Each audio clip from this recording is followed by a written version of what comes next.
Baik,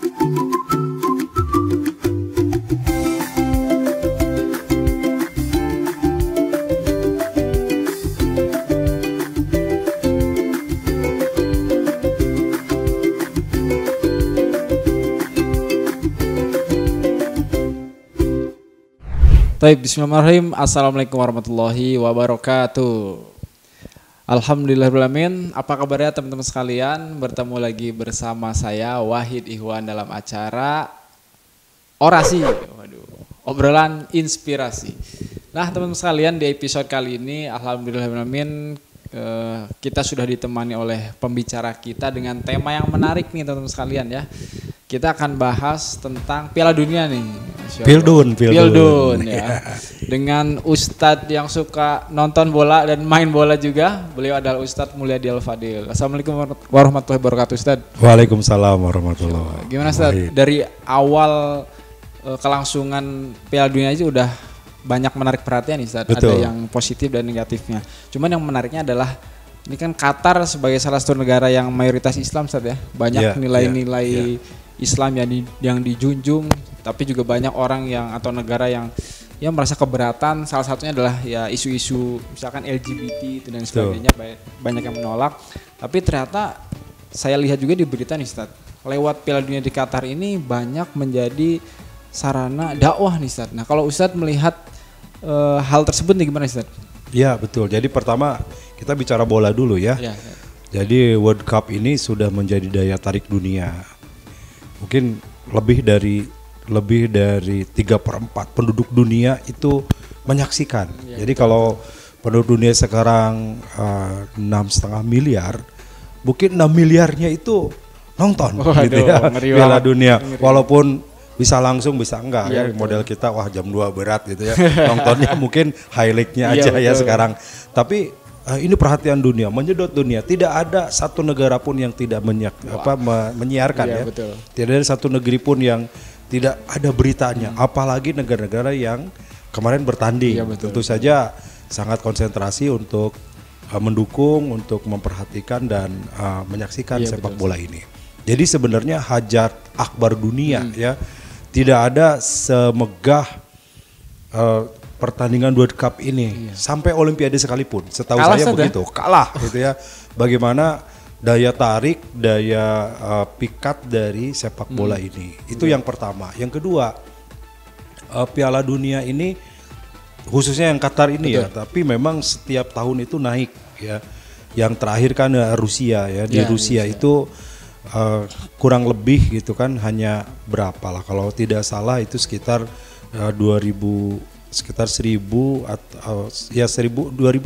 triliunan. Nah, 3.000 triliun menghabiskan dananya. Nah, Qatar ini 30.000 triliun gitu ya. Jadi dia membangun ratusan hotel, kemudian puluhan stadion dan memperbaiki bandara semuanya. Jadi Masya Allah ini pesta yang sangat besar ya. Perhelatan dunia yang sangat besar. Nah, yang menarik tadi disampaikan Kang Wahid bahwa ada hal yang menarik di Qatar ini. Ya memang ada anomali konon katanya. Banyak yang menolak karena satu biasanya kan bulan Juni, bulan Juli ya. Betul. Nah memang kenapa ini bulan Desember? Di Timur Tengah setahu saya sampai hari ini ya memang bulan Juni, Juli adalah musim panas. Jadi sangat panas. Itu karena para kaparanasan pemain gitu. Lemas main bolanya sudah. Lemas main itu belum main sudah berkeringat gitu ya. Mau ngiuan kemana gitu. Nah ternyata di Desember kan ini memang cocok pas untuk suasana di sana di Timur Tengah. Itu satu karena negara Qatar sebagai negara Timur Tengah. Nah yang kedua adalah ini baru satu-satunya negara Islam jadi tuan rumah, gitu kan? Betul. Di Asia itu pernah ada tuan rumah, Jepang dan Korea pernah jadi tuan rumah. Tapi Asia yang negara Islam baru Qatar ini. Dan ternyata Qatar memberikan gebrakan yang sangat luar biasa.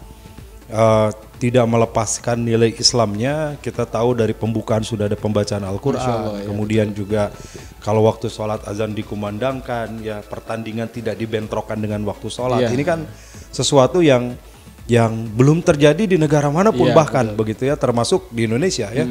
Ya ada lumayan gitu di kita benar. Tapi di luar di Qatar ternyata sangat dihargai waktu azan itu tidak dibenturkan dengan pertandingan.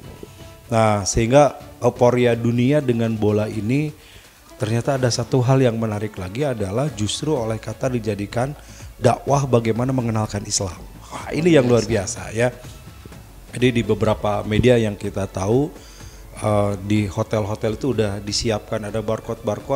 Kalau orang ingin tahu tentang Islam tinggal klik QRIS-nya atau barcode-nya sehingga udah bisa tahu Islam itu apa ya. Kemudian ada memang disiapkan guru-guru atau pendai-pendai jauh sebelum Piala Dunia ini dengan berbahasa Inggris, berbahasa Prancis, ada 9 bahasa yang mereka kuasai atau dibagi begitu sehingga orang yang ingin mengenal Islam bisa dikenalkan dengan Islam. Maka pantas kalau data mencatat di antara 800 sampai 1000 orang sekarang sudah masuk Islam. Ini angka yang fantastis ya. Betul. Karena boleh jadi orang-orang yang atau di negara-negara tertentu mereka sangat tidak kenal Islam itu apa dan seperti apa. Apalagi dengan propaganda barat yang tidak menyukai Islam sangat mudah gitu mematikan atau merusak citra Islam dengan teroris, dengan peperangan, dengan pembunuhan dan sebagainya. Nah, justru orang-orang yang tidak mengenal Tuhan ya di Eropa, di Amerika sana, mereka kalaupun beragama hanya sebatas kebutuhan dirinya atau privasi. Jadi mereka tidak terlalu prioritas dengan urusan agama. Mungkin mayoritasnya mah ateis lah, tidak mengenal Tuhan. Kalaupun bertuhan ya ada yang ke gereja seminggu sekali, ada yang sebulan sekali, ada yang bahkan nggak pernah sama sekali ke gereja walaupun dia ngaku punya agama. Ikut Natalan aja kan? Terus tahun sekali aja Natalan ya. Tapi dengan mengenal sepak bola Qatar ini mereka dikenalkan dengan Islam. Sehingga oh ini masjid ya, oh ini tempat ini. Dan tidak sedikit tadi yang kemudian masuk Islam bersahadat karena memberikan ketenangan, memberikan ketenangan dan real, oh ini ternyata Islam itu. Indahnya Islam bisa dilihat oleh orang-orang Qatar yang memperlihatkan bagaimana akhlak yang mulia tadi. Luar biasa ya. Jadi memang dampaknya sangat luar biasa banget ya bagi dakwah Islam ini.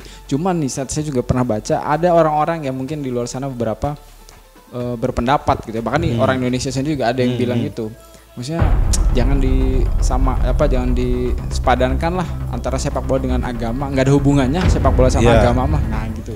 Ya sebenarnya dari pipanya sendiri kan agama ini nggak boleh, sepak bola ini nggak boleh digiring kepada ras ya. Berarti kan ras itu termasuk di dalamnya agama, kemudian budaya, ya warna kulit dan sebagainya.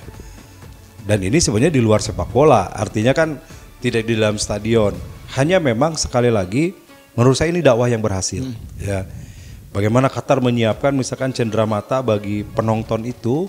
Jadi penonton dikasih semacam goodie bag, isinya ada gantungan kunci gitu ya, ada souvenir, tapi juga ada di situ satu lembar pengenalkan tentang Islam.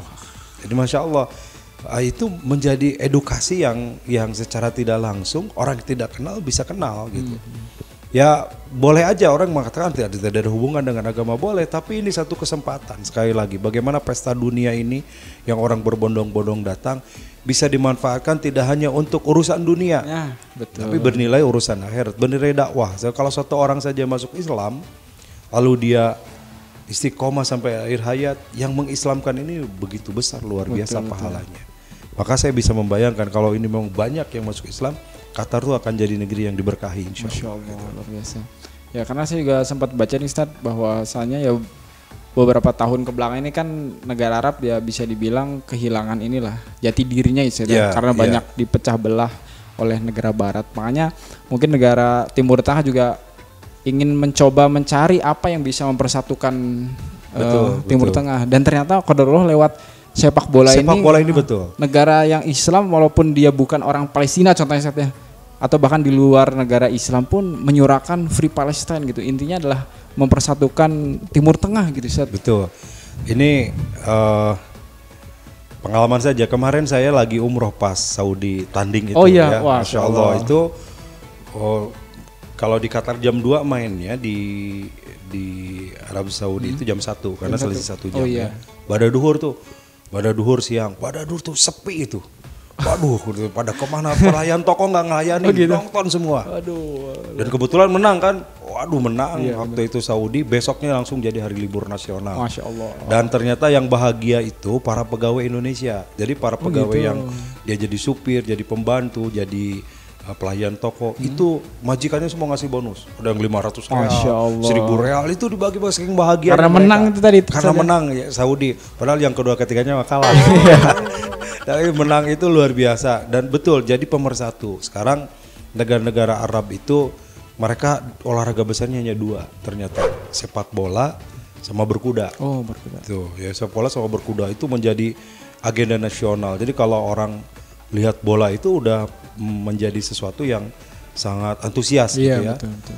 Pada turun nonton sebagainya. Nah, sehingga betul di negara-negara Arab bisa jadi jalan persatuan. Ya kita tahu Palestina ini menjadi agenda dunia sebenarnya, agenda dunia Islam di mana bukan urusan Palestina dengan Israel saja, tapi urusan kaum muslimin sedunia dengan orang-orang Yahudi.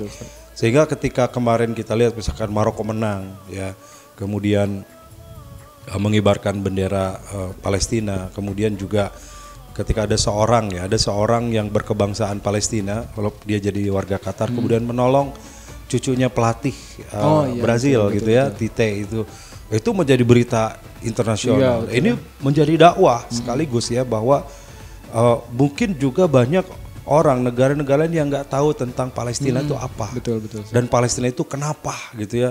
Kenapa kok sampai dijajah dan seterusnya?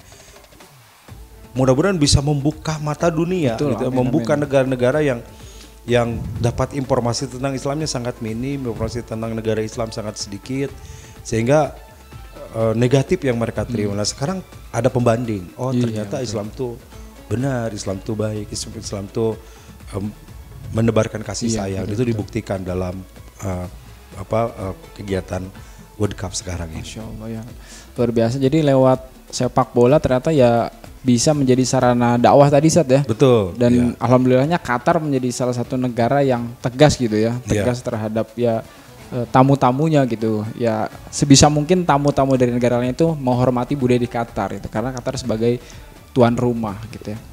Nah kemudian nih mungkin Ustadz bisa kasih pesan buat teman-teman yang lain gitu ya, yang nonton acara ini terkait dengan Piala Dunia ini Ustadz, kaitannya dengan Islam. Jadi mari kita belajar dari Qatar ya, mudah-mudahan kita jadi Qatar yang lain tidak mesti jadi penyelenggara Piala Dunia, tapi bagaimana mau mendakwahkan Islam dengan segala potensi kemampuan yang dimiliki. Itu satu. Yang kedua, bagi para penonton, kita kan sebagai penonton saja dalam Indonesia, ikutan enggak gitu ya, dapat piala apalagi tidak.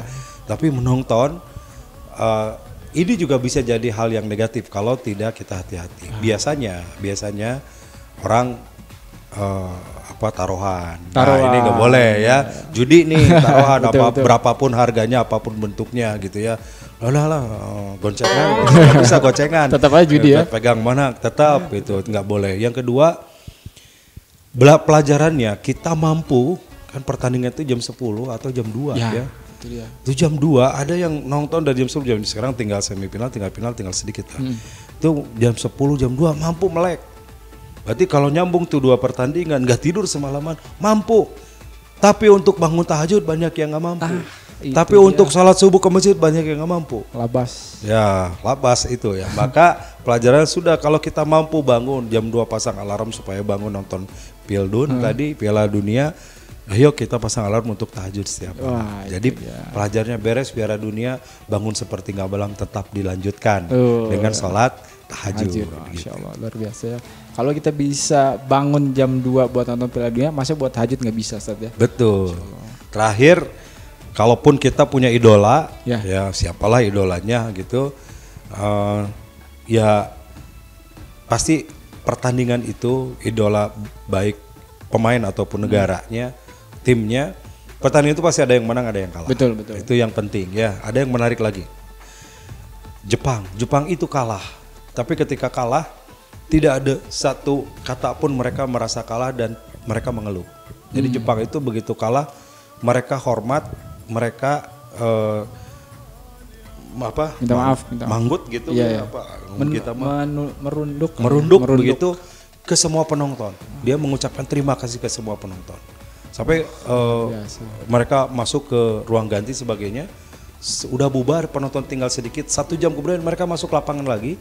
Kemudian semua menghormat lagi ke lapangan. Jadi berterima kasih kepada lapangan. Jadi mereka tidak, kami kalah hari ini, kami sedih, ngamuk enggak.